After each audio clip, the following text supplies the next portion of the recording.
శ్రోతలకు నమస్కారం. పురాణ పురుషుడు కార్యక్రమమునకు స్వాగతం. పూర్వము గర్గమహర్షి శివుని గురించి తపస్సు చేశారు. ఆ దినములలో హిమాలయ సీమలయందు చరించుచున్న యవనుడొకడు అతనికి ప్రాణమిత్రుడయ్యాడు. శివుని వరప్రసాదమున జన్మించిన మహాబలశాలి అయిన గర్గపుత్రుని తనకు దత్తపుత్రునిగా ఇమ్మని ఆ యవనుడు కోరాడు. గర్గుడు అంగీకరించాడు. తన పుత్రుని చిన్ననాటి నుండి యవన పుత్రునిగా పెంచి పెద్దవానిని చేశాడు.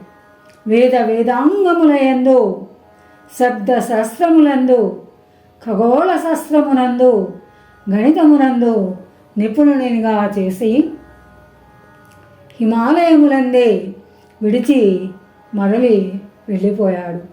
ఆ యువకుడు యవనుని రక్షణమున పెరుగుచూ తాను యవనపుత్రుడనని నమ్మాడు. తండ్రి అతనికి కాలయవనుడని నామకరణము చేశాడు. వానిని ఆహ్వానించి గాంధార విద్యాపీఠము వారు యవన దేశమునకు పంపారు. అందతడు రాజనీతి, యుద్ధతంత్రములందు నిపుణుడయ్యాడు. సుబలునితో, శకునితో సన్నిహితత్వము సంపాదించాడు. అంతర్దేశీయ వాణిజ్యమునకు బాట ఏర్పరిచాడు. వాయవ్య సీమలలో యుద్ధ శిక్షణమున నిపుణత చూపిన వారిని యవన భూమికి పంపి కాలయవనుని సైనిక దళముగా సమీకరించారు. వారికతడు దివ్య భవనములు ఏర్పరిచి అధికారముతో భోగ భాగ్యములతో గౌరవించాడు. కోరినప్పుడు గాంధార రాజును పురస్కరించుకొని భరతభూమి అందు యుద్ధమున పాల్గొనుటకు వారు సిద్ధపడుచున్నారు. శకుని హస్తినలో వేశ్యల వాణిజ్యమునకై అమాత్య పదవిని ఆశించిన కేసిని పట్టి కారాగారబద్ధుని చేసి అటుపైన కొంతకాలమునకు వానితో వేగలేక యవన విద్యాపీఠము వారికి సేవకునిగా పంపాడు. వానిని పిలిపించి యవన గురువులు కాలయవనుని అంగరక్షకునిగా శిక్షణమిచ్చుటకు యవన దేశమునకు పంపించారు. పరాశరుని దగ్గర విద్యాభ్యాసమునకై చేరిన సాందీపని మిత్రుడు బృహస్పతి వక్రబుద్ధి. అప్పుడప్పుడు యవన దేశమునకు యాత్ర చేసి వచ్చుచుండెడివాడు. అతని పాండిత్యమునకు, కుటిల బుద్ధికి ముగ్ధులైన యవనులు యవన గురువులతో పరిచయము చేశారు. వారు అతనిని ఆదరించి తరువాత కాలమున కాలయవనుని కొలువులో మంత్రాంగమునకు వినియోగించారు. కాలయవనుడు అతనికి తన దళాధికారి అయిన నిగళయవనునితో పాటు స్థానమిచ్చాడు.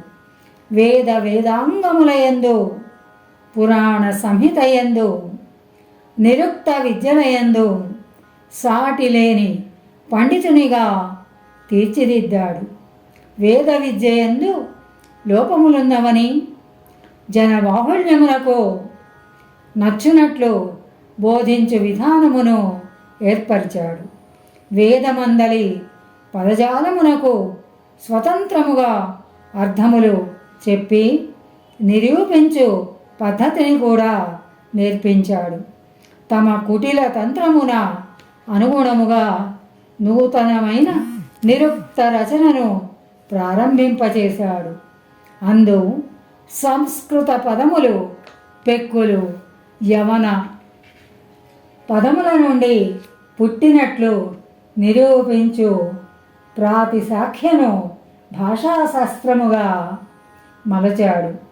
పూర్వయుగములలో యవనులు భరతభూమిపై దండెత్తినప్పుడు ప్రసాదించిన విజ్ఞానమే వేదములుగా రూపొందిందనని గ్రంథరచన చేయించాడు.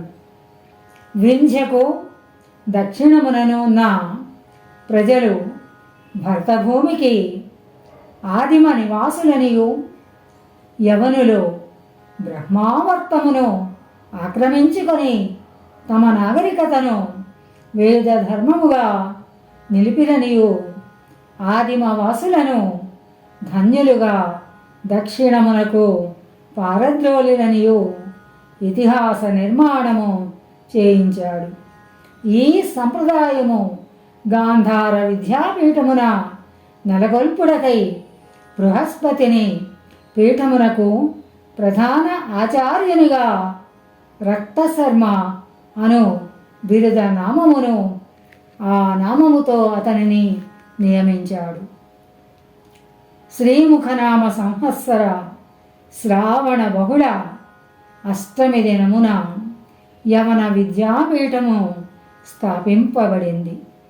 యవన శిల్పమయులైన దారుమయ నగ్న స్త్రీ చిత్రములతో అలంకరింపబడిన సింహద్వారములతో వాతాయములతో యవనికలతో మెరసిపోవుచున్న 4 అంతస్తుల దారుమయ భవనమునందు స్థాపింపబడిన ఆ విద్యాలయమున మొట్టమొదటగా ఉపాధ్యాయ గణము 1 సంవత్సరము సుశిక్షితము చేయబడ్డారు.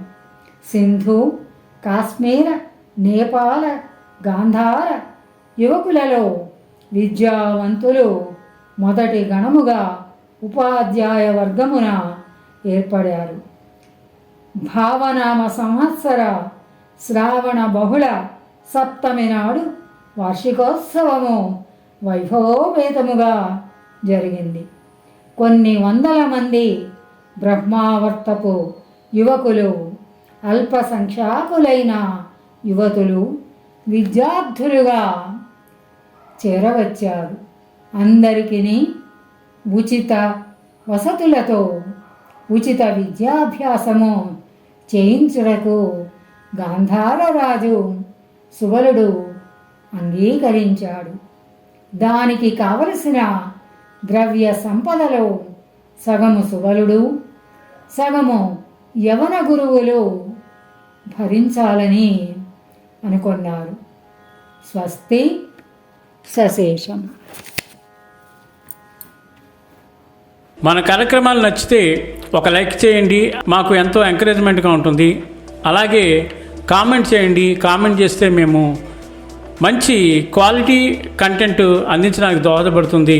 ఆడియోస్ని షేర్ చేయండి. ఆడియోని షేర్ చేస్తే మన ఛానల్ అభివృద్ధి చెందడానికి ఉపయోగపడుతుంది. ఇంతవరకు మన కార్యక్రమాన్ని చూస్తూ ఎంజాయ్ చేస్తున్నట్లయితే, ఒకవేళ సబ్స్క్రిప్షన్ కనుక చేయలేకపోతే ఇప్పుడే ఈ క్షణమే సబ్స్క్రైబ్ చేసుకుని ఆ పక్క నుండి బెల్ బటన్ మోగించండి. వినండి, వినిపించండి, వింటూనే ఉండండి మోహనవాణి తెలుగు పోడ్కాస్ట్.